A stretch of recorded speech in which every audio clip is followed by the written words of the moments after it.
Hi guys, I am so sorry. I am trying to wait on my boyfriend to do these videos together, but he is not always wanting to be on camera. So that is why for the delays.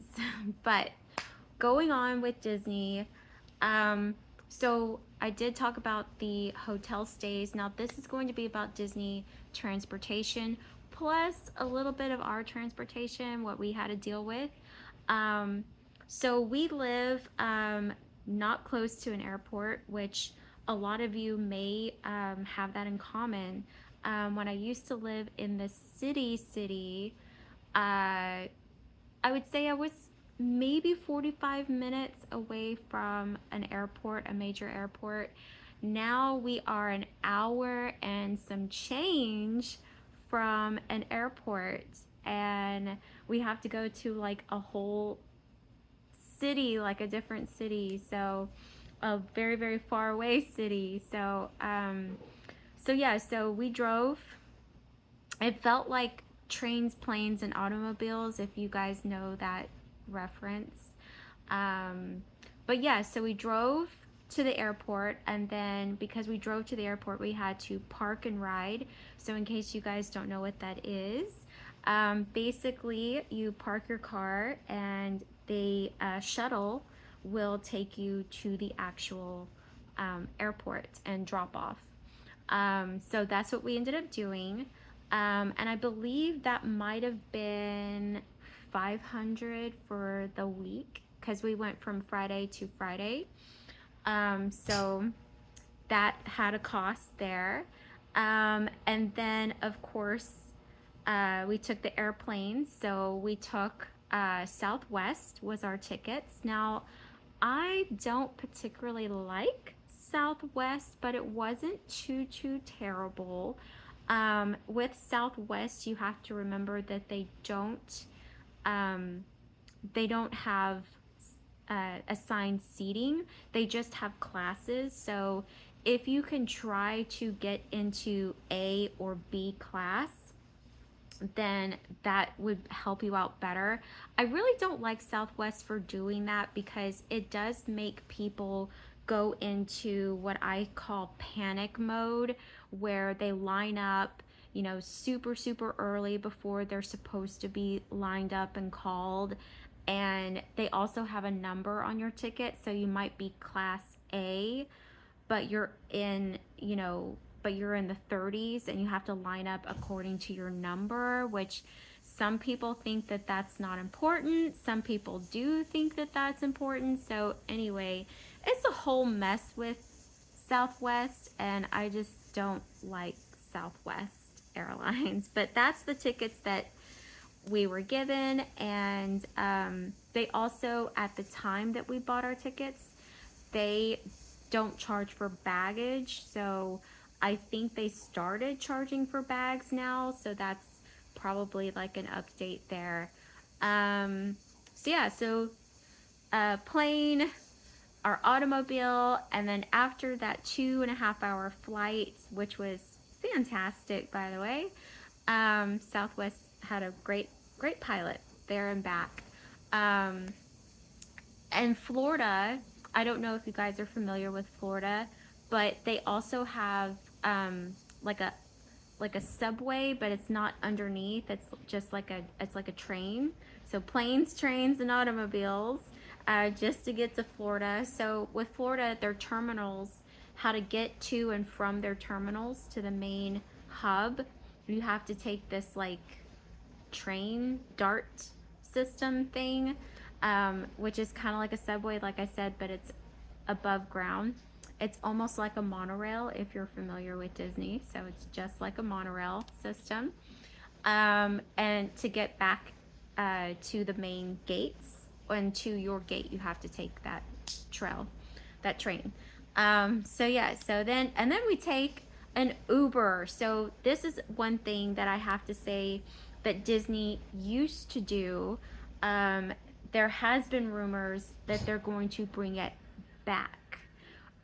If you stay at a Disney resort, they used to transfer you with their Disney a shuttle service and they would take you to your actual resort. But they don't do that anymore, unfortunately. Um, but people say that it was like a free thing that they used to do, and I don't believe now in my 40s I've figured out that nothing is free. Like nothing comes for free. You are paying for something like that somewhere in the price. And if Disney does bring that service back, just note that you are going to be paying for that. You just don't realize it that you're going to be paying for it. But somewhere in the ticket pricing or in your hotel stay, it is going to be probably tacked on in there in some form. Like you're going to pay for it. Disney's not going to just give anything for free. But anyways, they don't have that service anymore. They used to. So if you are planning a Disney trip in 2026, 2027, you might want to look for that feature. But if they still don't bring it back from now until then, you can take an Uber, and that's what we did. So also, if you have Lyft, I will touch base a little bit here because it does kind of transfer into the Disney app. So with that Disney app, if you haven't had Lyft before, Disney has a Lyft is partnered with Lyft. Now I'm not app savvy. I am so sorry. I know technology, I just repel it.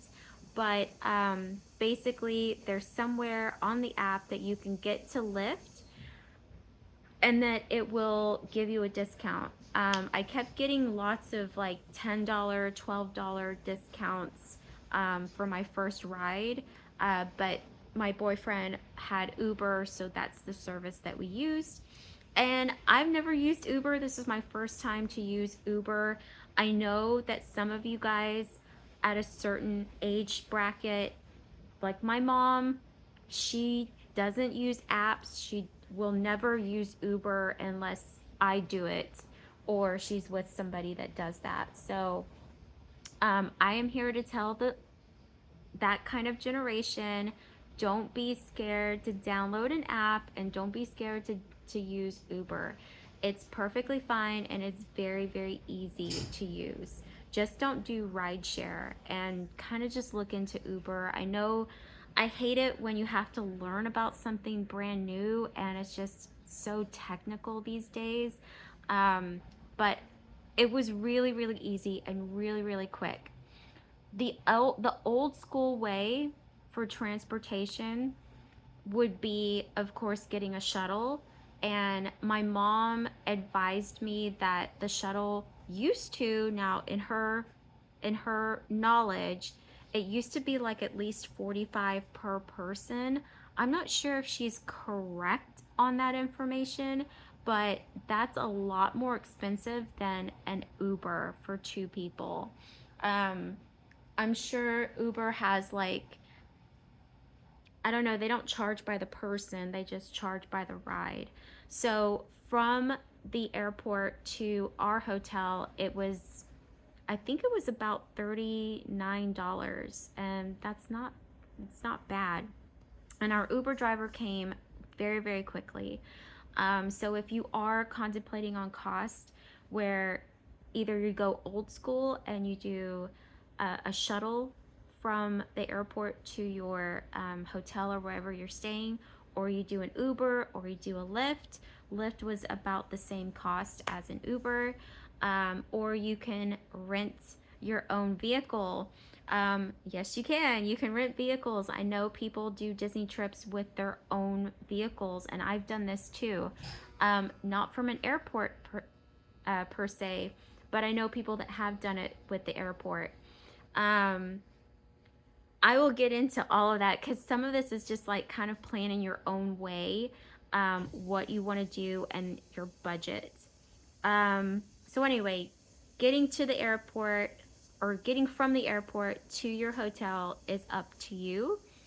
After that, now we go into Disney transportation. So depending on, if you are staying on Disney property, which is basically any of their resorts, you have access to Disney transportation. What is that transportation? It's their buses, their bus services. You also, at certain resorts, like the ones that I went over, the Pop Century, the Art of Animation, the Caribbean Beach, those have connector to the Sky Tram, the sky thing. Oh my gosh, I'm so sorry. I'm just doing this based off of memory. Um, So you have that option. You also, if you stay closer to the Magic Kingdom resorts, you have options as the bus, and you have options for the monorail system.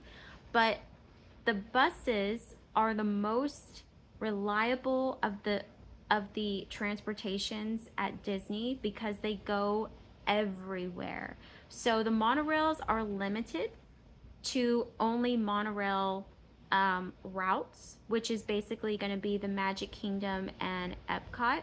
I don't believe that there's a monorail that takes you to Hollywood Studios or Animal Kingdom. So you're going to have to take the bus there. If you are staying at other resorts that are closer to Epcot, you can just literally walk into Epcot in the second back entrance. If you don't know what that is, I'm sorry, I don't want to explain it to you. Maybe I'll explain it in park videos. But basically, that is your mode of transportation. What else do I want to talk about? The buses.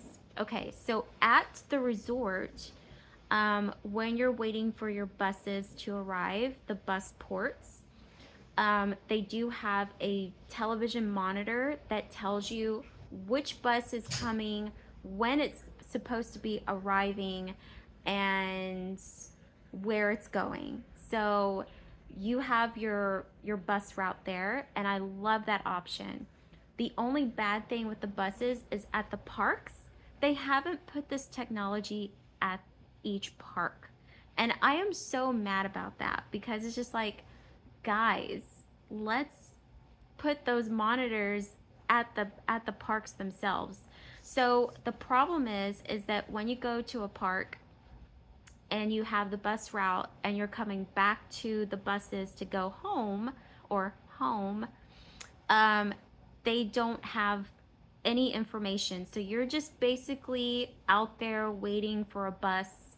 Now, technically, they say that the buses will come every 25 minutes or so, maybe 30 minutes if it's a busy day or week or whatever. But yeah, they're supposed to be running like constantly. But sometimes it really feels like you've been waiting forever. Now, there is a hack that I learned on the Reels, that you can go on your Google Maps, and I think you just put in your location. And if I have this wrong, I'll just put it in the caption notes and I'll tell you how to do it. But basically, you do your Google Maps and you push the little 3 dots or the hamburger or whatever it's called. And I don't know, this is why I need him, because he remembers things that I can't remember. Because he ended up trying to do it. And I don't think it was really that accurate of a hack, to be honest, because we only did it like once or twice. But basically we got lucky every time when we would go from A to B to C to D, and we would just show up and a bus would just be there. So they've gotten better at the bus runs, you know.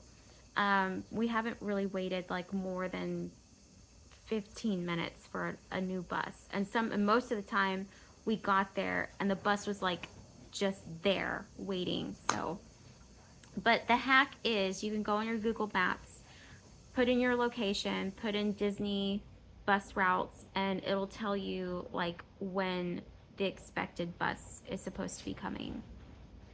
So, because that's only for when you're at the Disney parks, because there's nothing to tell you when a bus is going to be there. So that's why a lot of people don't like the buses. And a lot of people don't like the buses because they crowd everybody on the bus. Now, we only had just a few times where the bus was seriously crowded, and I was irritated. Everybody around me was irritated, and we were like, look, you can't fit any more families on this bus or any other people. Just please just go, you know, like everybody's hot, everybody stinks, everybody's sweaty, and it's like, ew. So, yeah, a lot of people don't like the buses for that reason. But that was only out of 7 days of our trip. We literally only had that happen twice. Still a little downer, but it only happened twice. So that's not too big of a deal. If you don't want to do the bus whatsoever, you can also opt for a minivan. I love this option. This is very bougie, by the way.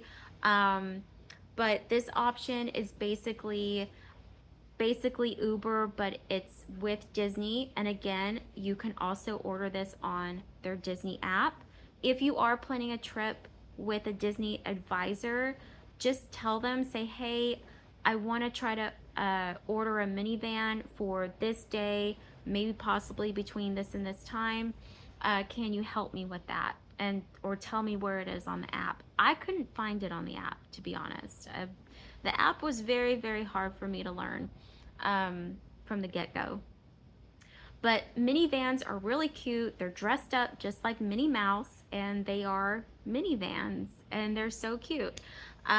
They will run you probably about $50 a trip, probably not even depending on where you're going. I think I saw somewhere that it was like $50 per trip.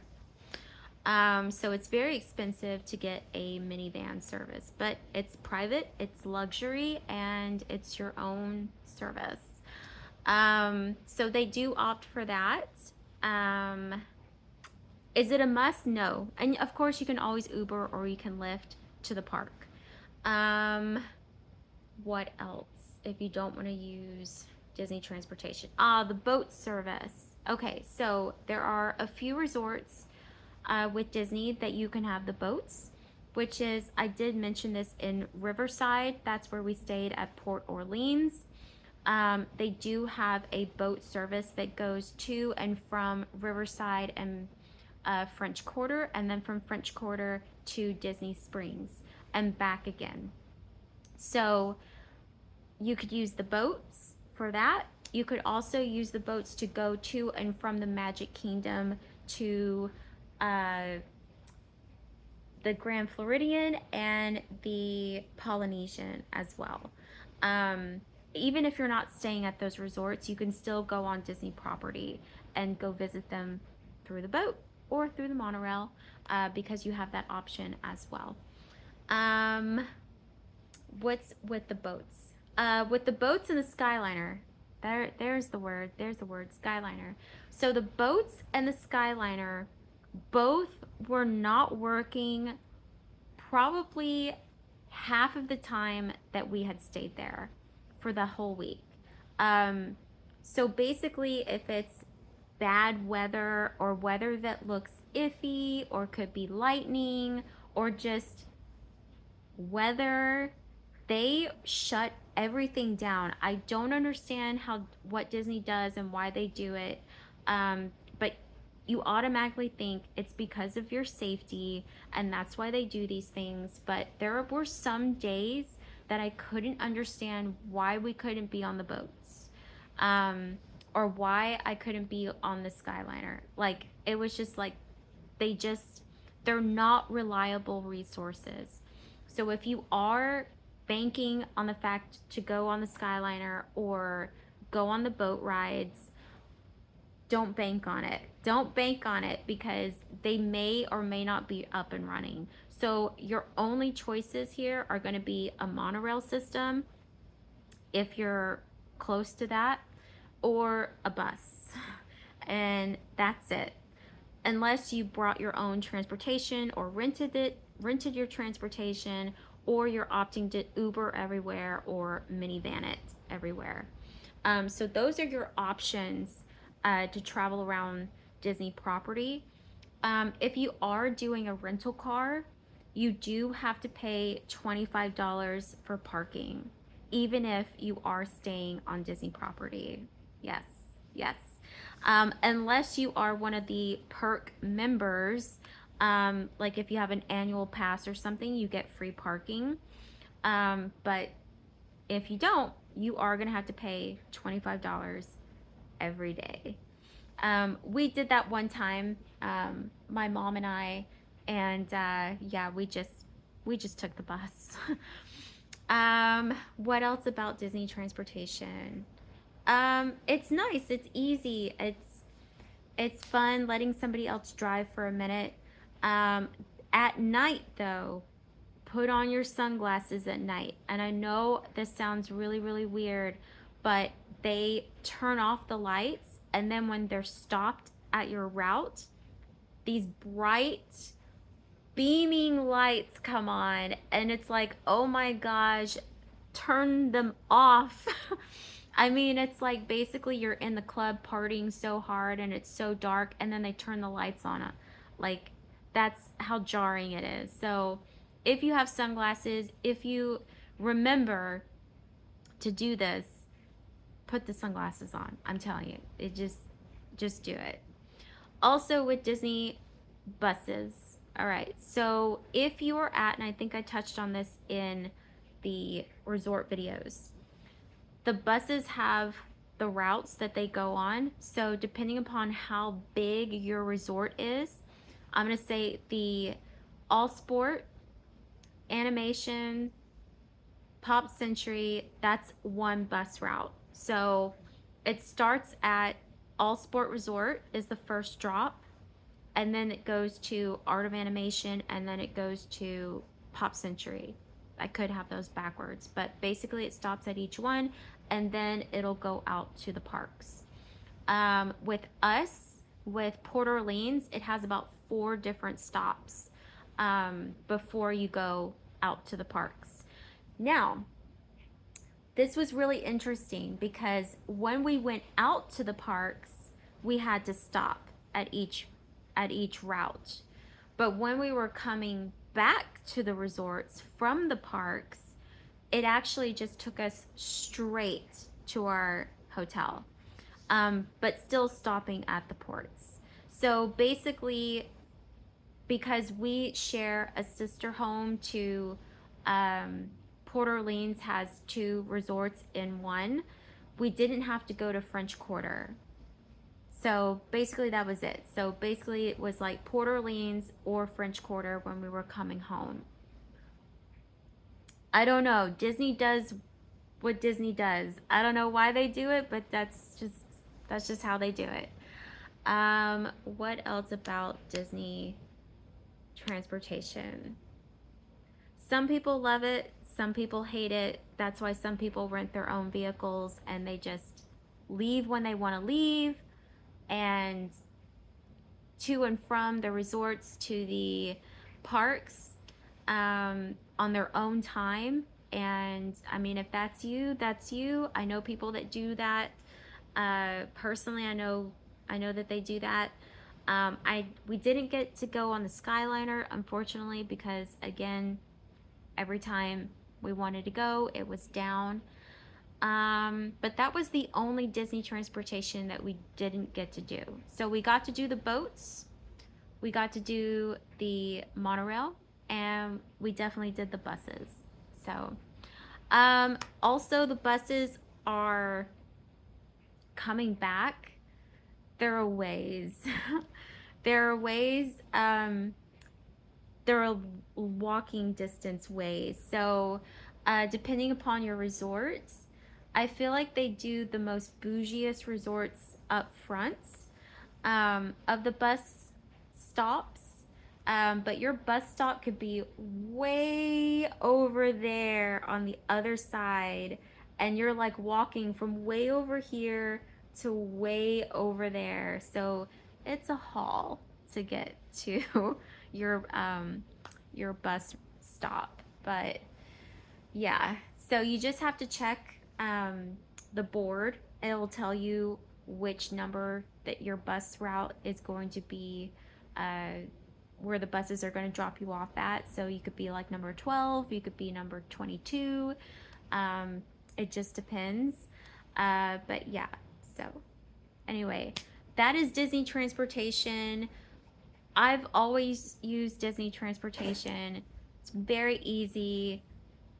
It just gets a little crowded. The buses are very cold in the mornings, by the way. But yeah, so had a great time using the Disney buses. They're so much fun. They have music if you can hear it over everybody's talking. But yeah, so Disney transportation. If you guys have any questions on Disney transportation, just leave me a comment. All right, thank you guys for watching. I'll see you in the next one.